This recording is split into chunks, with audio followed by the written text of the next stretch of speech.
All right, not much is going on in the 49ers world right now. About what, 33 days, something like that, before the start of training camp.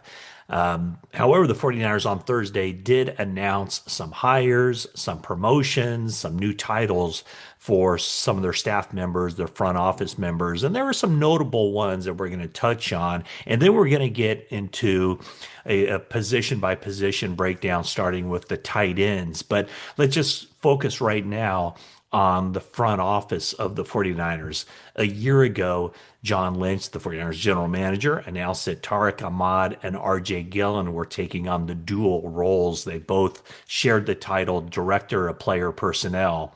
Ahmad's background had been on the college side. Gillen's background had been on the pro side. And so they both kind of combined efforts in both of those worlds, kind of overlapping last season. But both of them now have new titles.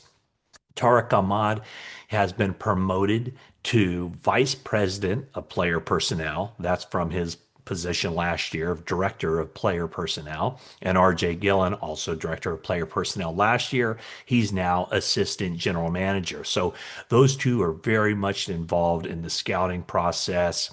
Like I mentioned, Ahmad's forte has been college, traveling around the country, scouting the college prospects, and then RJ Gillen mostly on the pro side. But two new titles for them.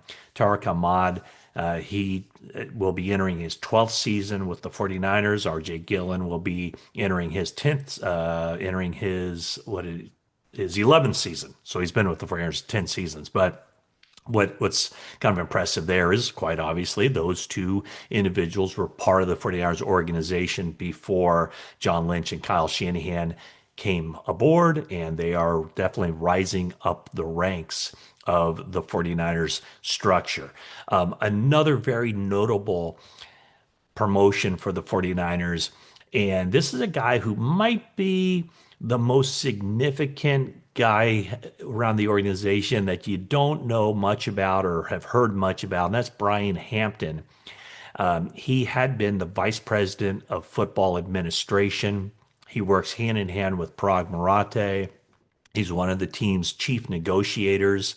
And, anytime a big contract is signed, you always hear people, whether it's the agent or the player or John Lynch crediting Brian Hampton along with Prague Marate. So Brian Hampton also takes on the title of assistant general manager. So both RJ Gillen on the scouting side and Brian Hampton very much on the numbers side of it, both have the title assistant general manager. They become the first assistant general managers the 49ers have had since Adam Peters held that title. So John Lynch very clearly kind of showing the trust and the faith that he has in Gillen and in Brian Hampton to share that title.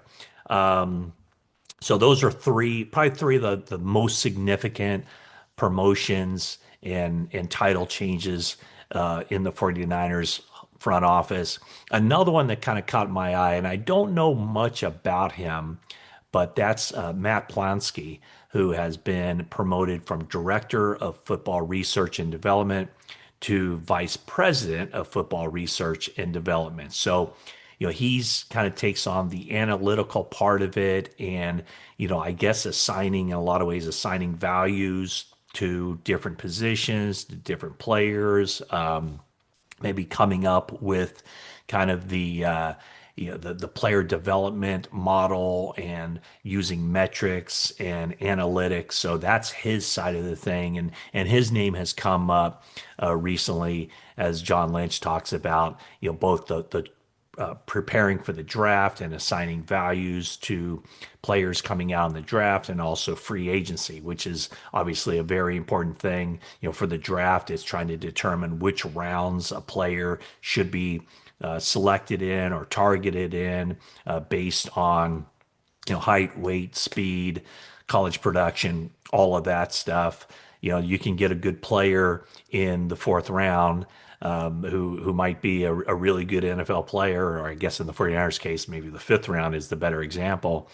But because of certain metrics that a player doesn't hit in the pre-draft process or through the course of his college career, you know that he's probably not going to have the value of a first or second round draft pick. So that's where Matt Plonsky comes in as far as kind of assigning values, as I understand it, to players, developing the player valuation metrics and kind of the what the 49ers describe as advanced statistical techniques so for kind of bringing context to those players. Also, on a personal level, one of the people in the organization I deal with most frequently is Corry Rush. He's the 49ers had been the vice president of football communications. He's now executive vice president. So shout out to Corry Rush for getting that executive title on top of the vice president. So he's basically the PR person, the man who's most in charge, the point person in dealing with the media. So some changes in the 49ers front office as far as titles go. And then I'm sure I talked about it at the time, but last month the 49ers did rehire Ethan Waugh as a personnel executive, and he had been with the 49ers previously. He had been at one point vice president of player personnel. Then he left the 49ers to go to the Jacksonville Jaguars, where he worked as an assistant general manager under Trent Baalke. He worked there from 2022 to 2024.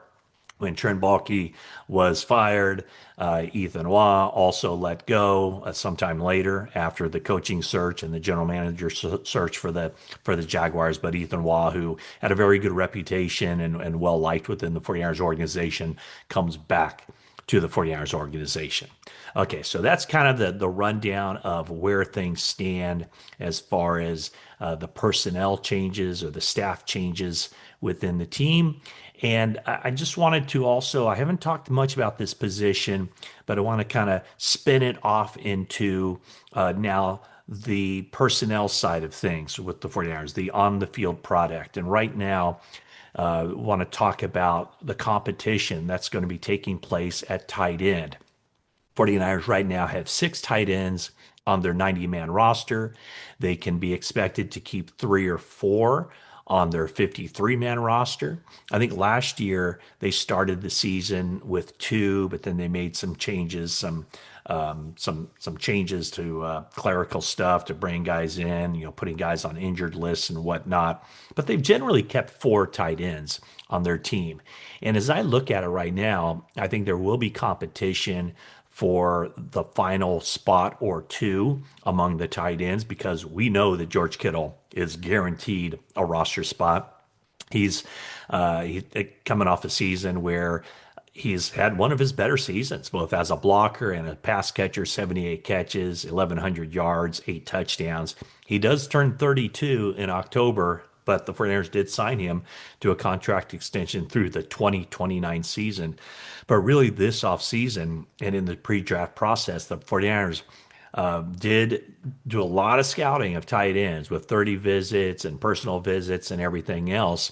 They did not add a draft pick at the tight end position. They did not sign an undrafted rookie at the tight end position. So a lot of these guys have been around, and Kittle clearly a lock to make the team on that Hall of Fame trajectory, I think you could say. The other player that I'd say is 100% going to make the team is Luke Ferrell. The 49ers signed him to a contract as a free agent. He had spent his first 4 seasons in the NFL with the Jacksonville Jaguars. The last 2 seasons, he combined to catch 25 passes for 222 yards, no touchdowns in his NFL career. The thing that stands out about Ferrell is that he is a very good blocker, and the 49ers see him as an extension of the offensive line. The reason they bring in Luke Ferrell is so that they don't have to keep George Kittle in to block on certain pass plays because of where defenses are situated and how they line up. Sometimes the tight end simply has to stay in and block, and getting a blocking receiver such as Luke Ferrell opens things up to get Kittle into the pass pattern with greater frequency than he's already doing. The thing about Luke Ferrell that the 49ers thought during the offseason program is that there's a lot more there as a pass catcher. So look for him potentially to catch more passes than he ever has before during his time with Jacksonville. 49ers haven't had really much of a pass catching threat at all from their number two tight end in quite some time. Last year, Eric Saubert caught 11 passes for not even 100 yards. He did have one touchdown. He was the number two tight end, a blocking specialist. So I think the 49ers believe that Luke Farrell can bring more to the table. So those two guys are absolute locks to make the team. And then you have kind of a group of players. 49ers did bring back Ross Dwelly, and he had a really good season back in 2020. I know Kittle was injured for a lot of that year, but that season, Dwelly caught 19 passes for 245 yards. But then over the next 4 years, and 3 years with the 49ers, last year with Atlanta, in those 4 years, 58 games, only 9 catches for 170 yards. So Dwelly has shown the ability to catch the ball, but he just hasn't done it much at all uh, with the 49ers in the past in those 3 years, and then last year with the Falcons. So Dwelly, as I see it, he's a veteran competing for a roster spot. He's going to be in competition against some guys who have been with the 49ers but haven't necessarily distinguished themselves. None of these three guys I'm going to mention, who all were with the 49ers last year, caught a pass for the team last year. So that's Braden Willis. He's entering his third NFL season, 17 games in the NFL, all with the 49ers, has yet to catch a pass. Jake Tonges last year made the 49ers roster after spending a lot of the previous season on the practice squad. Played in 16 games with the 49ers last season, did not catch a pass. He turns 26 in July. So he's had some experience in the NFL, mostly on practice squads, special teamer, to be sure. And then another guy, maybe to keep an eye on, maybe a dark horse in this, could be a surprise player for the 49ers. That's Mason Pline. He signed with the 49ers last year as an undrafted rookie from Furman. And I remember watching him in, what would that be, the FCS playoffs while he was at Furman. And he catches your eye because he's 6'7", 260 pounds. So he's a big body. I think he's athletic. His last year at Furman, he caught 32 passes for 287 yards and 4 touchdowns. So he was a factor in the passing game. And I mean, he definitely, the body type stands out. Mason Pline, a guy who spent last year on the practice squad, now is part of this competition for, I would say, the third tight end spot, or they keep for the third or the fourth tight end spot. So it's Braden Willis, it's Jake Tonges, it's Mason Pline, and it's Ross Dwelly battling for that last spot. But the guy that kind of intrigues me because we really haven't seen him given that chance. And last year he had a full season to develop on the practice squad and learn the NFL game and what his responsibilities are with the 49ers. Got to keep an eye on this summer as training camp starts, and certainly when the pads go on, is Mason Pline, a very tall and big-bodied wide tight end who could be a factor as basically another offensive lineman, but also a large target for Brock Purdy or whoever at that point is throwing passes to Mason Pline when he gets on the field during the 49ers preseason schedule. So that's the quick rundown of the tight ends, how I see it. Kittle and Ferrell, really the only two tight ends guaranteed a spot on the team, and then some competition going on between Willis, Tonges, Dwelly, and Pline.